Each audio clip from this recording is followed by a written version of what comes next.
Okay, so welcome to Buried. This is Buried is an interactive story. The plot will change based on the choices you make. The story is broken into 5 chapters, play straight through or at your own pace. There's no waiting and no pauses. Enjoy and choose wisely. Oh shit, hi.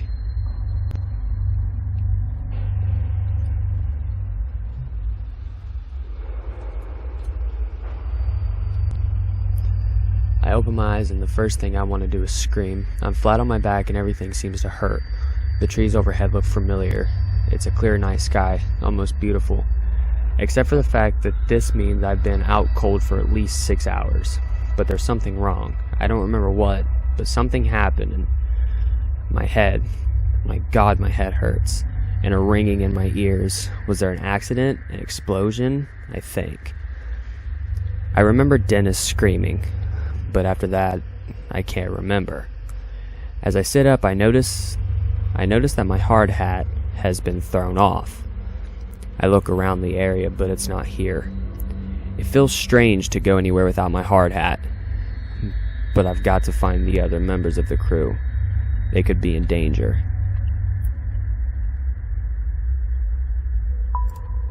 Search for the crew. I decide my hat can wait until I figure out what's going on. I get up and take a look around the logging site. I smell something burning and don't hear any engines running. Wait, something isn't right. Was it the bulldozer? Maybe the damn thing overheated for the last time. Maybe the engine finally blew. What a mess. Well, maybe I'm jumping to conclusions. Only one way to find out, I guess. I walk over to the center of the logging site and don't like what I see.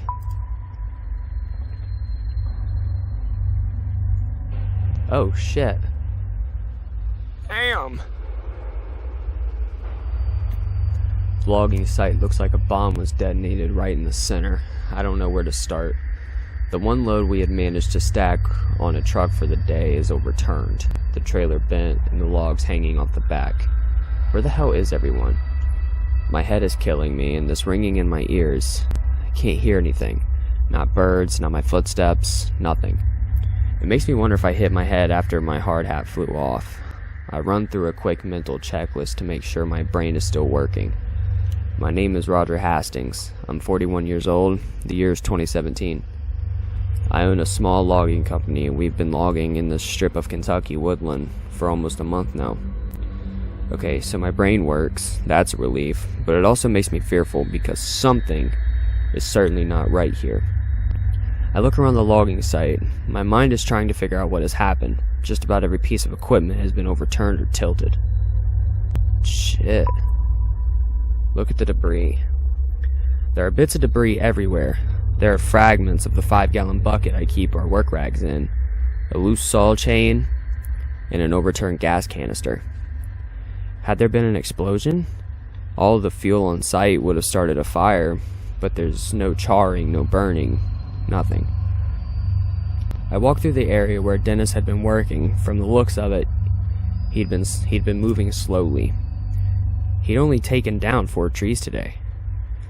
His metal lunchbox is open, an indicator that he had been taking an early break, but he's not here.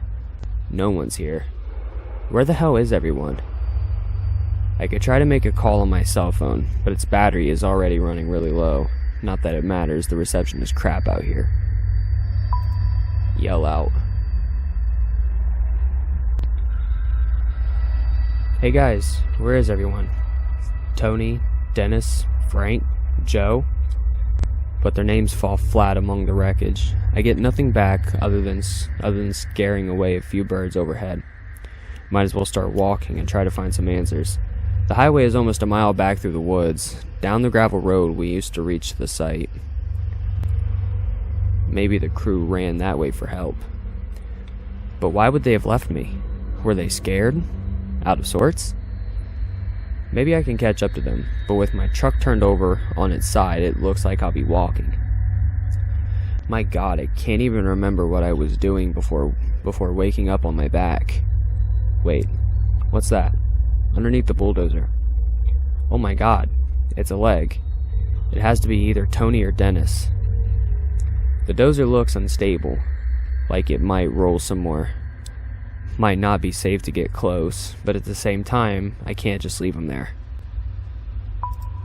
Get a look.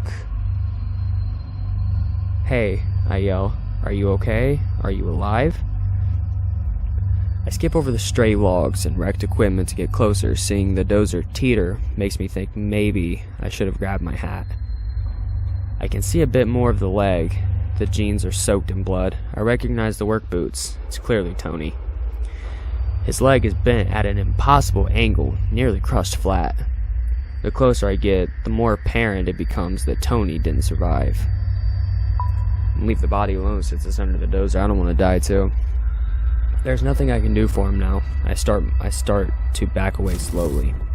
In my shock, I stumble back, suddenly tripping over one of the stray logs. I bang my head hard on one of the logs as I fell. Instantly, I can feel a massive lump forming on the back of my head. Damn. Why didn't I grab my hard hat? 'Cause you didn't know where the fuck it was. I'm not looking for it. But what hurts more is the realization that Tony is dead. Looking at him, I feel something rising up in my throat, and I don't know if it's a scream or vomit. But I have to push it away. If I lose my cool right now, there are too many questions that will go unanswered. Shit. Can't believe this. Tony. He had 2 boys. He coached his oldest son's baseball team. He was the hardest worker I had, and one of the most honest and reliable men I knew. This isn't right. I can't stay here. I have to find Dennis, Frank, and Joe. I have to find out what happened here.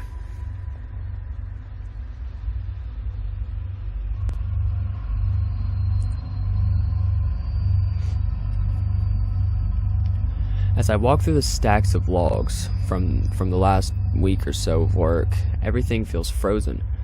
This high-pitched sound in my ears, it's terrible. It keeps happening every few seconds, and it sounds like it's coming from far away. I can't help but wonder, is it my ears or is it something else? The silence out here is creepy. There's a smell, like the atmosphere after a bad summer storm. I might as well admit it, I'm a little scared. Everyone is missing, and it's dead quiet out here. There doesn't even seem to be a breeze or to rustle the leaves and branches. My right knee hurts like hell. My head was hurting so bad before that I never even noticed the pain in my knee. I must have heard it during the what? Accident or... Wait, is that Dennis? I see him sitting on the ground, motionless, about 30 feet away. Oh shit. He's just sitting there, not moving. I walk up slowly next to him. "Dennis. Hey man, can you hear me?" I tap him on the shoulder.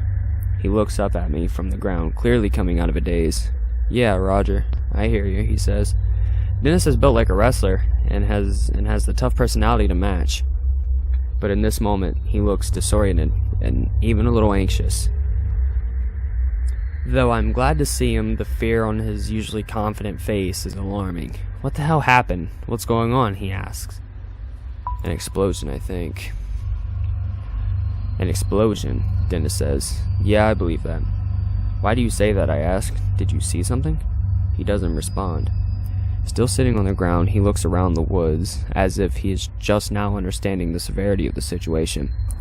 "The equipment was overturned, the dozers too," I say, wiping my forehead. "You okay?" I ask him. "Yeah, just shaken up. Me too." This might be the most intimate conversation Dennis and I have ever had. While he and I have always been on good terms, we've never been particularly close. I've always respected him though. Sure, he comes to work a few times looking like he had been in a bar fight the night before, but I've also seen him do an enthusiastic impression of a dinosaur as he played with Tony's kids while they waited for their dad to finish up his shift. It's then that it hits me. Dennis and Tony were good friends. I'm not sure I want to rattle him with the news of Tony's death right now, not before we know what's going on, but he has a right to know. Just tell him Tony's dead now. "You were up front with Dennis about Tony." Dennis's eyes fixate on me, startled. He was crushed under the dozer," I say. Dennis pauses for a moment, like he's trying to understand what I said. His eyes narrow, and his bottom lip quivers. "Shit," he says, and I can tell that he's fighting back tears. He and Tony had been tight, almost like brothers. "Hey," he adds quickly, as if trying to escape the reality of Tony's death. "Did you see that light?" "No," I say. "What did you see?" I don't even know, Roger," he says. "It was like this flare of white light. It came right up out of the ground, like an explosion." "So there was an explosion," I say. "Maybe with some equipment, or..." "This was no equipment," Dennis interrupts, agitated. "This huge ball of light came right out of the damn ground." "Well, what the fuck did it look like?" "Like looking into the sun," he says. "Just feels like someone stabbed me in the eyes with a hot knife." "When?" "I'm not sure," he answers. "But I had finished about 10 trees for the day, and was about to top one. That's when it happened." "You were almost done with 10 trees, I ask. "Yeah," he says, looking at the ground. "You know, I wouldn't want to take a lunch break until I was done. And that's when that light blew up. Why, you don't believe me?" Just for the sake of this conversation, I'm just going to tell him I believe him. I mean, I don't, but whatever. He saw what he saw, I think to myself. He has no reason to lie about this. My God, are you okay? "Yeah, I'm fine," he says. "But if I'm being honest, it scared me pretty bad. And if it's all the same to you, I'd like to get the hell out of here." We both stand up and start heading towards the road. It isn't until we start moving that I see Dennis is wounded. His right side is coated in blood, the red seeping through his blue work shirt.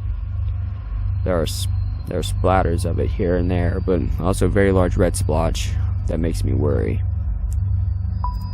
"Are you in a lot of pain?" "I've been better. I don't know how much longer I can stay on my feet," he says. "What happened?" I ask.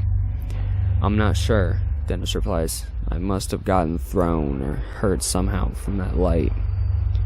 It's then that I notice that the strange ringing noise is still filling the air. "Hey," I said, stopping. "Do you hear that high-pitched ringing noise every once in a while?" Dennis looks scared when I ask him this question, and he just nods. "I thought it was just me," he says. He looks out of sorts and uncertain. I've never seen him like this before. It's obvious that he's looking for some reassurance. Even though I'm his boss, there's something very unnerving about this. It's freaking me the hell out. I'm sure I sounded scared, but I don't really care. I look at Dennis and see that my confusion and fear have seeped into him. And is that disappointment in his expression as well? I think so. It's as if he expects me to be stronger, to assure him that we're fine and nothing out of the ordinary is happening. We both start moving forward and don't say another word. "Did you try to call Frank?" Dennis asked. I know he had his cell phone on him today. "Not yet. Luckily I still have some battery left." I pull out my cell phone and call Frank. Happy I didn't make that call to Dennis earlier. It rings, but he doesn't pick up. But then I hear his phone go off. Behind the stack of logs, Dennis and I give each other a look. As the phone goes to voicemail, I hang up and we walk behind the logs to find Frank's phone on the ground, abandoned. We look around for Frank, but find nothing. Not a single trace. It's then that I notice something really odd. A 10-foot wide hole in the ground, right near where the phone was. But there's no straight piles of removed dirt or rocks. It's clean, smoothly dug, cutting into the earth, wide, but only a few feet deep. It looks unnatural, like the ground was just deleted. No shovels, no diggers used. Dennis walks over to it. "This looks like the same kind of hole where I saw that light come from the ground," he muses to himself. I say nothing. My mind is spinning, but I don't know what to think. "We need to get out of here," Dennis mutters. At that moment, that ringing noise carries through the forest again, sending a shiver down my spine. Dennis is right. There's something strange going on, and we might not be safe here. But that ringing sound could be a clue to where the rest of the crew went.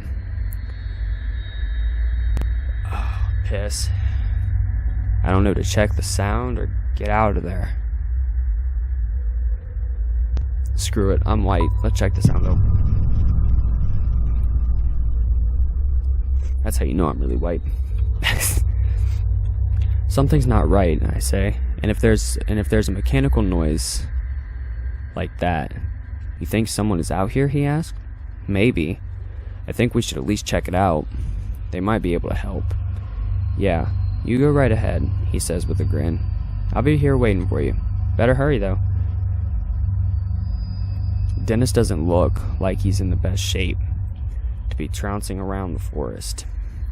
But we need answers right away, too. I'm gonna leave Dennis there. Which is probably dumb on my part, but it'll be alright. Okay, I'll go alone, I say. You stay here and try to hang on. I'll try and find someone, anyone. I give Dennis a final look, sensing that this could be a big mistake. He's looking at me like he's terrified of me now, making a moan in his throat. I turn away and start moving through the woods quickly. With Dennis all alone, I need to find the crew and get help right away. Every tree out here looks exactly the same. I grew up in the country and could find my way around the forest without much of a problem, but I'm starting to feel a little disoriented. I'm leaning against a tree when I see something that has no business being here.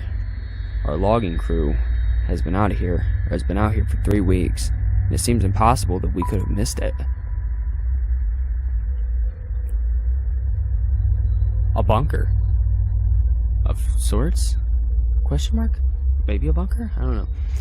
It's a small building, sort of like a mixture of a shack and a bunker. It looks to be made of concrete, but moss, weeds, and plain old erosion also make it look sort of mystical. It looks like something out of a demented version of a medieval fantasy movie. Part of me wants to go back for Dennis. Seeing this eerie building in the middle of nowhere makes me yearn for company. It makes me feel like a little kid that is spooked of that old abandoned house at the end of the street. Plus, that ringing noise that happens every once in a while, I think it's coming from this building. I'm racking my brain, trying to remember if I've seen this before, but I haven't. I'm sure of it. It's never been here until now. Is Frank in there? Or Joe? They can't be. But then again, they aren't anywhere out here. Looking inside the building is certainly more appealing than walking through the woods for a mile with an aching knee. I find that I'm a little scared when I take my first few steps towards the building. The first thing I see is a sturdy metal door closed shut. Force it open. I set my feet and get ready to push my way in. After holding my breath, I put my hand on the handle and thrust my shoulder into the door, but I immediately realized this wasn't necessary. The door opens easy, even though there's a lock that clicks as it opens. After catching myself, I turn to look at the lock. For some reason, it appears to lock from the outside. Is someone trying to keep someone from leaving? Stretching out in front of me is a small interior to match the outside. The building is totally empty. There's a concrete floor and dingy, featureless walls. There are no windows, giving the place an even more isolated feel. Still, I hear the ringing noise coming from somewhere in here. It's louder now, more prominent. The interior seems confining at first, but a small set of concrete steps leads about 5 feet down, revealing a long corridor.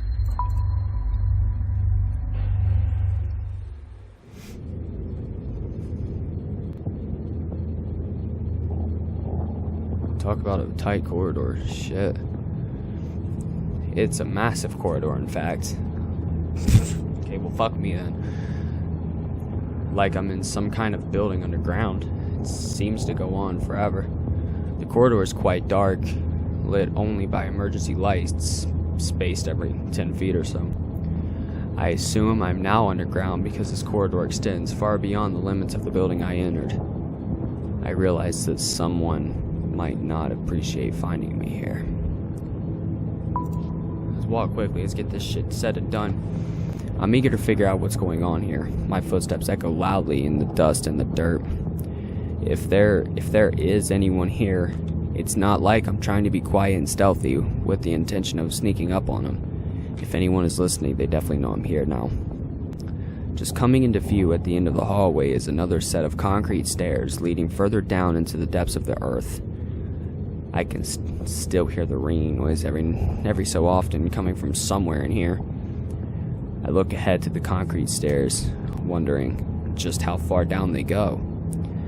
I approach the stairs, and as I take my first step down, I get the sense that I'm crossing some sort of line here. There may very well be no going back.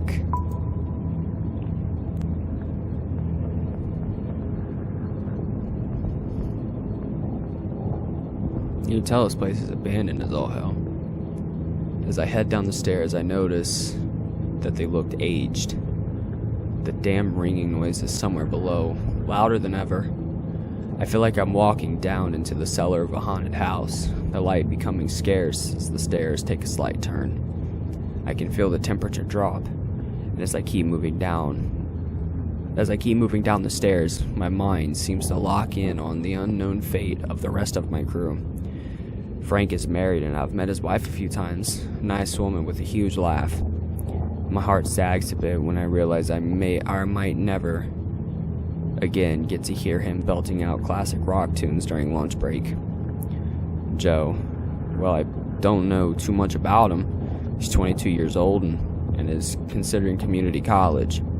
His folks are deadbeats, so he has been providing for himself since the age of 16 or so. Out here in the woods, regardless of their background or ages, I'm responsible for them.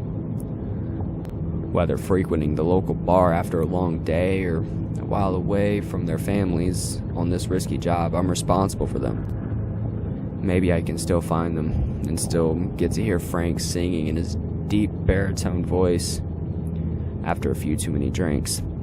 I slowly stick my foot out in search of the next step. I can't help feeling like a child as a very powerful fear seizes me. I'm expecting a monster to reach out of the darkness, slicing into my throat. After what feels like forever, we come to the bottom of the stairs. I'm closer to the source of the ringing noise now. The door sits securely in the wall and looks just as out of place down here as I feel. A sliver of light seeps through, illuminating the area. The door has what looks like a panel with lots of labels and lights. Small embossed print above the panel says, Level 1 entrance gate, transport sector. There's a button with no label. Push the button. What's the worst that can happen? I give the button a push. One of the readings on the panel flickers to life. Outage. That's all it says. It then goes dark. The panel looks like a diagnostic or alert system of some kind, each label meant to communicate some status. Lockdown engaged, experiment in progress, shutdown engaged. Those all appear to be off, but one of the phrases has a slowly blinking red light next to it, the only powered light in this whole thing. Abnormal entity breach. What the hell?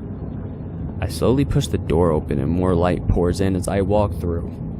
As I do, that ringing or beeping or whatever the hell it is gets a little louder.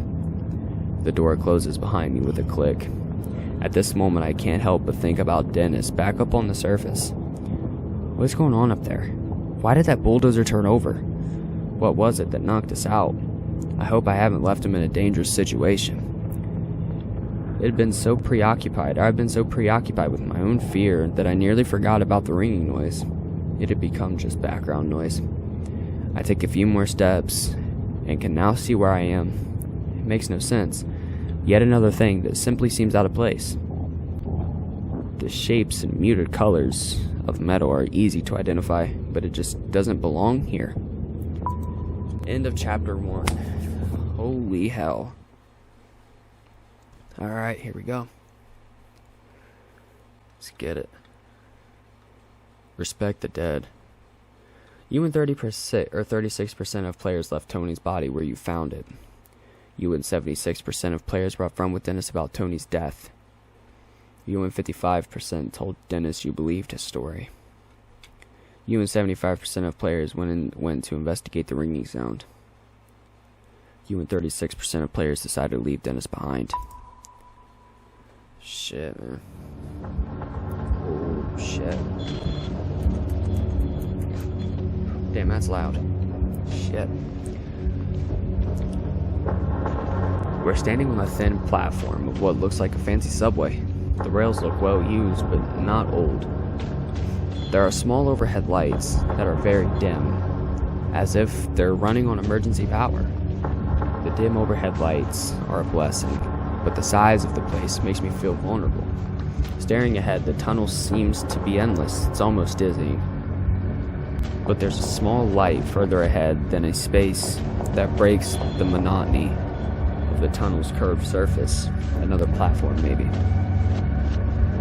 This understanding comes with a very strong sense of trespassing. I'm definitely not supposed to be here. Stay silent, I don't want to get attacked. Piss on that shit. I keep my mouth shut. I don't understand what kind of situation I'm in, so there's no need to alert whoever might be here. The reality of what I am seeing is sinking in. Whatever this place is, it reaches way underground.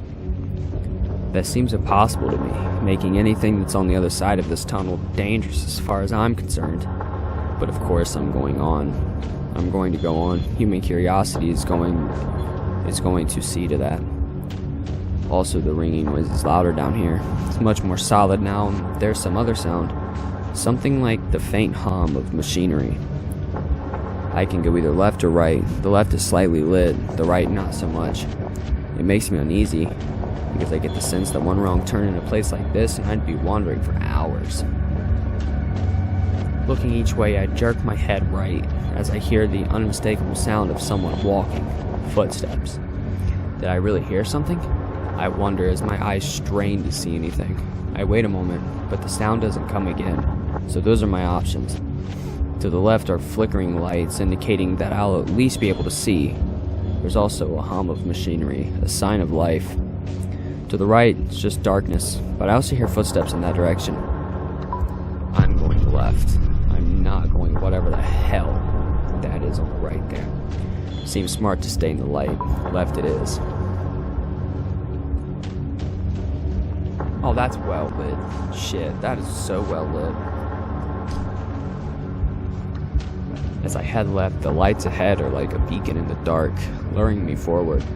I wonder if it's a good or bad thing that they left the lights on for me. I think to myself, I'm trying to be funny, but end up creeping myself out instead. As I hear the lights, I hear the hum of machinery grow louder, but it doesn't sound like any machine I've ever heard before.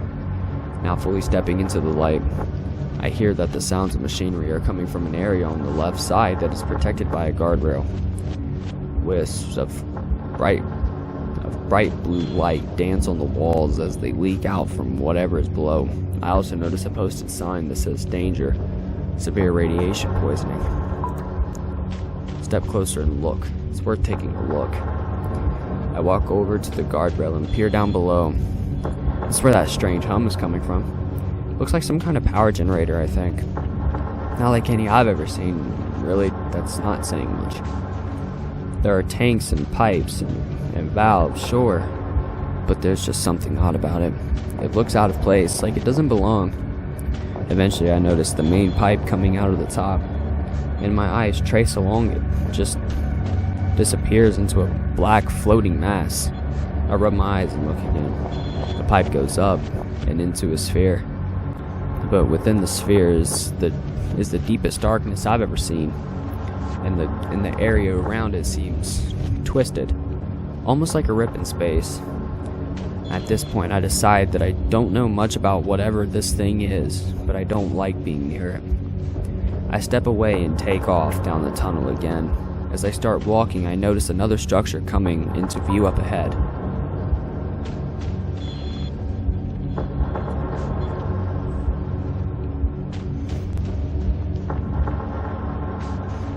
As I head further into the tunnel, I reach another platform. I'm looking, trying to process where I am. Now when I suddenly hear the rapid footfalls of someone running towards me. They're sprinting this way from the dark side of the tunnel and fast. I can't see anything, but their footsteps echo towards me. Having not seen or heard anyone else in here, I have no idea if they're dangerous or not. I realize I only have a few seconds before they'll be on top of me. Fuck. Something tells me that was the wrong decision. I figure I might as well greet them like a civilized human being. There would be a better chance of getting answers that way. I step out into the light as they get closer and closer. When they step into the glow of the platform, I can't believe my eyes. It's Dennis. Dennis, what the hell are you doing down here? I left you up at the logging site. He stops running and stares at me, dumbfounded. Oh my god, Roger, it's you. I'm so glad to see you in this godforsaken tunnel. How did you get down here? I ask. Why are you down here? You didn't seem fit to move. He bends over and puts his hands on his knees, breathing heavily. I can see that the gash on his side is inflamed now. It's not safe up there, he says. As though that explains everything, I started running to get away and ended up here. Why isn't it safe?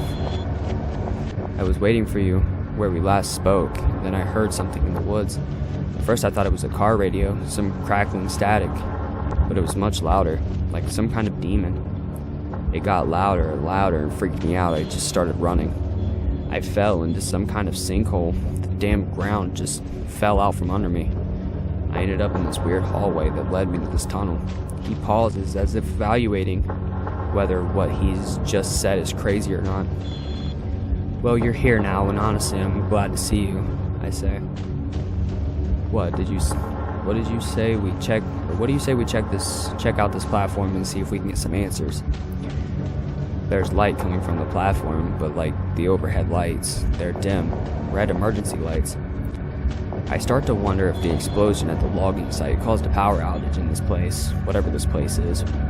The ringing noise that I originally thought was in my head is getting louder. I'm starting to think it's some sort of alarm. When we come to the large open area ahead in the tunnel, it further resembles a subway station. As much as I tried to ignore the reality, it's undeniable. We have stumbled into some sort of high-tech transportation system that is buried beneath the forest of Kentucky.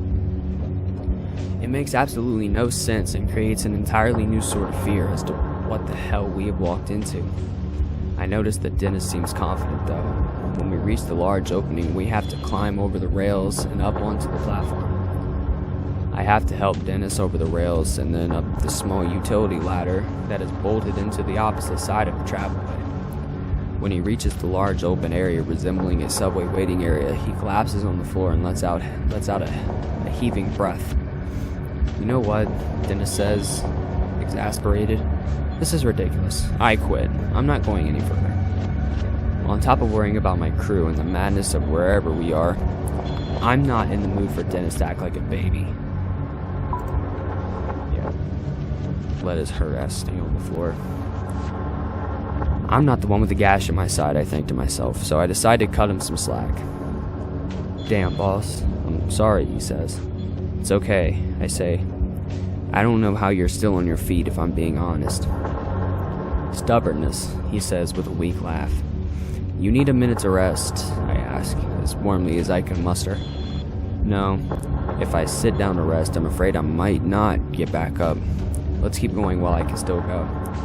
I reach down, help him to his feet, and then we get ourselves up onto the platform. Right in front of us, there's an entrance to a long hallway, exiting the platform area. It's at this point that I realize those red emergency lights might be on for someone else who is actually supposed to be here.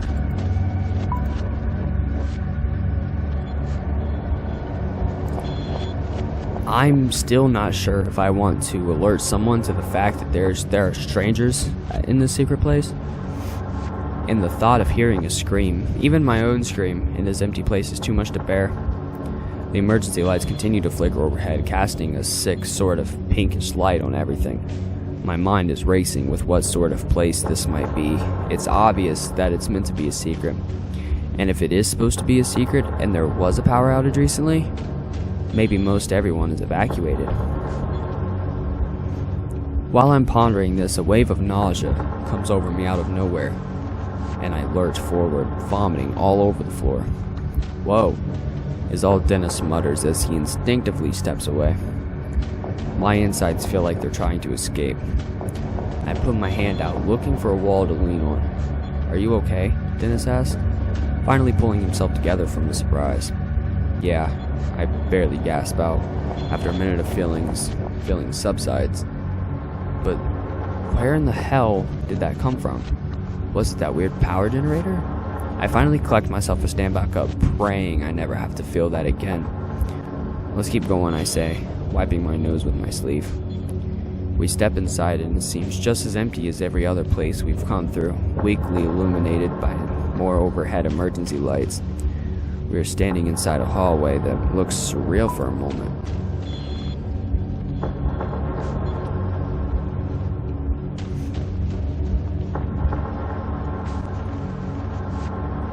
The hallway reminds me of a hospital wing, but there's something not quite right about it. It's the first clean and tidy area I've seen since coming to in the woods.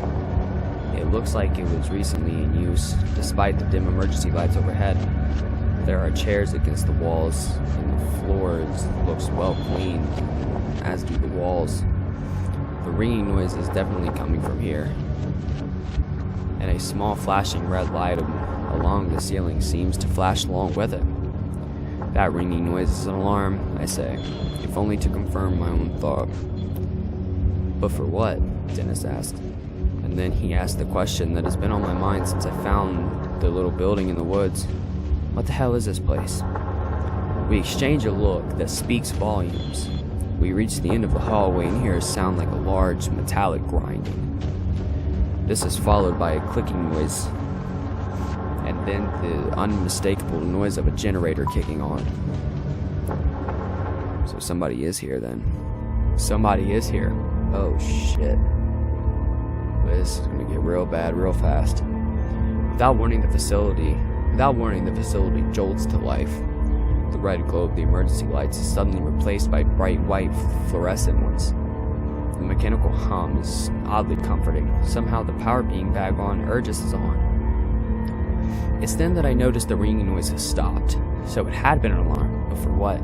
Just the power failure? We head down the hallway, the electric hum of the lights sounding eerie overhead. Other than that, the place is dead quiet. The hall is about 100 feet long with two main doors. One door opens onto a large room that looks like a conference room with a whiteboard and paper strewn about. Across the hallway, another door looks like a laboratory of some sort. Dennis slumps against the wall in defeat and lets out a scary sounding chuckle. "Something funny?"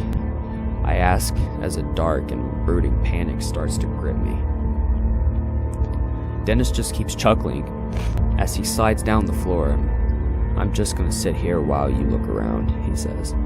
There's a look in his eyes that remind me far too much of a dead animal on the side of the road.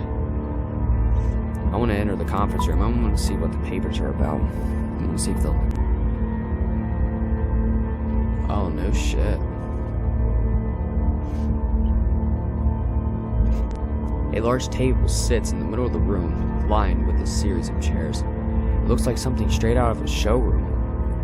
A well-used whiteboard hangs on the wall, and there are scattered papers on the desk. Look at the papers on the table. Most of the papers and printouts have codes and equations that all go way over my head. But there are also handwritten notes that don't make me feel any better about our situation. I read through them and see scrawled notes that say things like "last experiment failed equals overdose before transport. Levels indicate cellular catabolism. More lead shielding in export suits. Measurements make no sense. Let Barksdale know about the possible Higgs field fix." Look at the whiteboard on the wall. A few things were scribbled on the whiteboard, mostly formulas and names, but there are some things that are easy to understand. Things that make my blood go cold. Subject 6, cause of death, hemolysis or aneurysm, or both. Ideas for new delivery mode, spherical liquid, comatose state. TerraCore Co. equals possible plutonium supplier. Outside in the hallway, I hear Dennis grunting. I head out of the room to see him still seated on the floor. But I don't get very far because as I exit, a man comes rushing around the corner with an automatic rifle in his hand. Oh shit.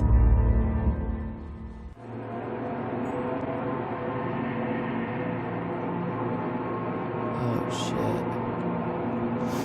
It's hard to look beyond his rifle, but the man carrying it is young, with messy dark hair. His skin is so pale that I wonder if maybe he lives down here. He has the look of a guy who's been cooped up for a little too long. He doesn't seem like the kind of person I trust with a gun in a stressful situation. As he sees us in the doorway, he screams and brings the gun up. It is aimed directly at my head. Put my hands in the air, fuck you. I put my hands in the air, surprised at how natural it feels to go into this surrendered state. Maybe it's because this feels like a dream. Maybe it's because I feel like I'll snap awake if the maniac pulls the trigger. I recognize you. You stomped around and set off the security mics in the entrance. What? I ask, unable to think of anything else to say. Who are you? The man asks. Did you do this? The man eyes us both, and I see something in his eyes that unsettles me. He is scared. But there's something else. We're just loggers. His eyes look distant for a minute, then he says bullshit. But for some reason I'm pretty sure he knows I'm telling the truth. Someone knocked the power out, the man says. It's back on now, but if it was out long enough, well, we're in a heap of trouble. Was it you? Who sent you? Look, we don't know what you're talking about, Dennis says. Something happened out in the woods. Are you alone? Are there others with you? The armed man asked, thrusting the gun in my face. How the hell did we get in this situation? I think to myself. If only I had left that damn ringing noise alone, we wouldn't be here. I'm not really sure if we want to give this guy information yet. We don't know anything about him. Then again, he might have answers. No, it's just us. The man looks me up and down, trying to tell if I'm lying. What happened before you came here? He asked. No clue, I say. I open my eyes on the ground and don't remember anything. Last thing I remember was feeling on my power saw, and then I was on my ass. We could hear the alarm from where we were. And there was a flash of white light, Dennis adds, like a bubble coming out of the ground. But how'd you get in here? The man asked. I point down the hall towards the subway. We came in that way. The doors weren't locked. The man's expression calms a bit, but I'm still very aware of the gun that is leveled less than a foot away from my face. To add to the stress of the moment, another bout of nausea starts to bubble up inside of me, making me dizzy. Maybe going so close to that radioactive machine in the tunnel wasn't such a good idea after all. It takes all I have not to puke, and to stay focused on the muzzle in front of me. Please put the gun down. The only way I'm putting this rifle down is after I've blown your brains out, the man says. With that, he sticks the muzzle of the gun in my face. It's a childish move, a playground tactic at best, but it's sufficient to show me that he knows he's in control now. He then levels the rifle at Dennis, and I can only assume it's because his wounds make him appear to be the weaker of us. The man takes a shaky step forward. Dennis looks back and forth between the barrel of the gun and me, his eyes pleading for help. It was probably a shitty decision. Dennis looks furious and terrified at the same time. His eyes are growing wide and I can feel the rage coming off of him. I know I should do or say something that might make the situation better. Even here, I should be the leader for Dennis. I should be his boss, just like when cutting logs. I should go to bat for my employee and sometimes friend, but I don't. I actually find myself taking a single step back. Dennis looks angry, but more than that, he looks nearly disappointed. I don't know what's going on here, I say, but we are here by mistake. Well, you have no business here, the man says, but now that the power is on, I think you might be too late anyway. For what? I ask. But he doesn't answer me. Instead, he steps forward and actually pushes Dennis backwards with the end of his rifle. The single act of aggression seemed to clue Dennis into just how real this is getting. His eyes go wide with surprise as he hits the wall behind him. The man then repeats a question he asked before, one that makes no sense and honestly makes me think he might be a little crazy. "Who sent you?" he asked. "You assholes from the Pentagon?" "No, what the hell are you talking about? I'm not quite sure how to take this question. Is this guy joking?" "No," I say, "we're just loggers. Something blew up and my friend got hurt. We're looking for the rest of our crew." "Likely story," the man says, but I see a flicker of recognition in his face that makes me think he might believe me. Still, his grip on the gun is as tight as ever. The look on his face makes me think he'll shoot at any moment. "You both just stand still," he says. "Sooner or later someone will come along and I'll turn you over."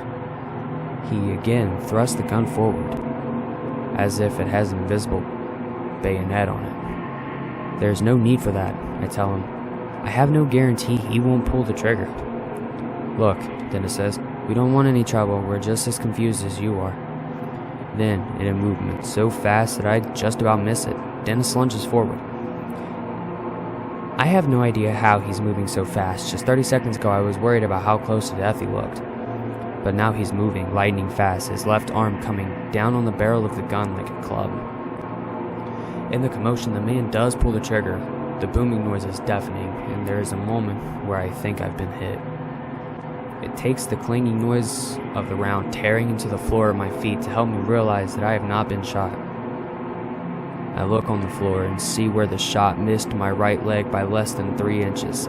I'm paralyzed in shock for a moment as Dennis and the man fight over possession of the rifle. There's a fire extinguisher on the wall. I can use it as a bludgeon, but I might not have enough time to grab it before Dennis is overpowered. Beat the shit out of this dude. Dennis has the man pinned on the floor, but isn't strong enough to keep him down. As I fall onto the floor to help, the barrel of the rifle swings right in front of my face, a reminder of how close I had come to being shot. On my knees now, I deliver a hard, stiff punch in the man's face. I don't punch someone often. Never, really. I'm not usually the brawling type. Still, it is apparently effective. The man's head snaps back hard, and his grip on the gun loosens. Dennis grabs the gun and falls onto the floor, clearly winded and in pain. Our attacker is immobilized, and I can feel a shift in the situation. Yet, although he is basically harmless now, I feel the need to pummel him, a desire that builds up with each second I look at him. Keep punching the shit out of him. I'm not sure where the anger comes from. It's probably been buried under the panic and exhaustion. But it comes out in a series of punches, my fist flying as I kneel over him. My right hand smashes into his nose, drawing blood. My left clips his lower lip, busting it. "Roger," Dennis yells. "What are you doing? He's defenseless now." Somewhere in the flurry of punches, I bust open his right eyebrow. Excuse me. It's not until I see the multiple trails of crimson flowing and trickling down his face that I finally stop. I look to my fist as if I have never seen them before. I'm slightly embarrassed that I was unable to stop myself. Dennis instantly hands the rifle over to me, and I take it with shaking hands. Dennis looks at me like I'm a stray dog that might bite him.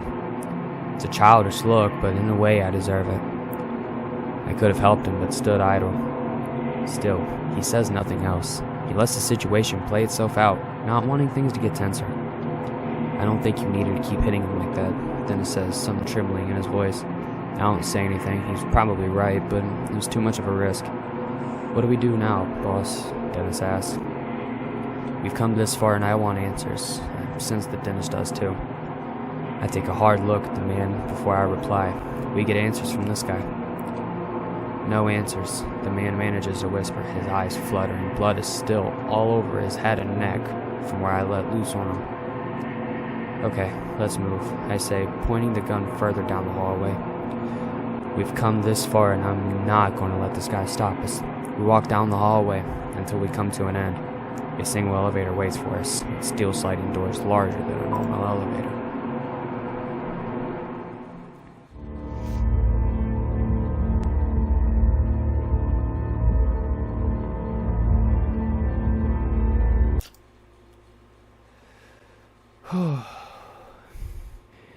well, that's it.